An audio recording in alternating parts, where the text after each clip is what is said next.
read it, I immediately sent him this text message. I said, Apostle Kevin, Flawed But Called is a well-written and organized piece of work.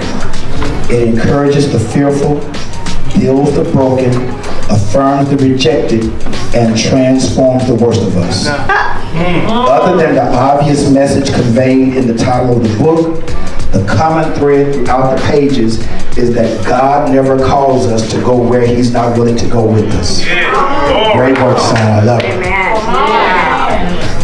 I was, because I read the book, and then I went back through a couple of chapters again, because I kept hearing that one thing is that if God called you, He already knows that you're imperfect, but He's willing to go with you wherever He calls you to go. Therefore, you don't have to fear anything. And there's one page that really stuck out to me. I'm just going to read a blurb from it. It says, God's response to Moses isn't just a statement. It's an empowering affirmation full of reassurance and purpose. In this pivotal moment, God underscores His role as the Creator, intimately involved in every aspect of existence, including the design of the human mouth. By asking who made man's mouth, God addresses Moses' insecurities and self-doubt, self-doubt about his ability to communicate. The rhetorical question is a powerful reminder of God's supreme authority and infinite power. The reason that jumped off the page to me is because God is talking to Moses and He's telling Moses, I made your mouth so I know it's imperfect.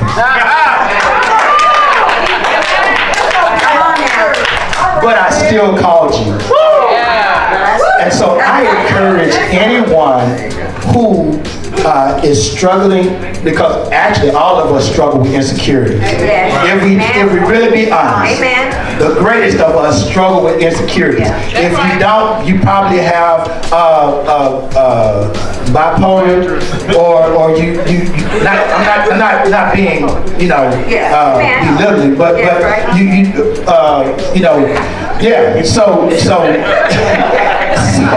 so all of us struggle with insecurity. I meant to say borderline personality disorder, right? Because they believe that people who have that disease or illness, they believe that they do everything perfect, right? And they have this high air about themselves, or you just purely arrogant, right? So we all have insecurities, and I believe that this book is so anointed that any area of insecurity that you struggle with, that you fight with, that you wrestle with, will be annihilated just by reading this book and being reaffirmed and being reassured that God called you knowing that you're already flawed. God bless you.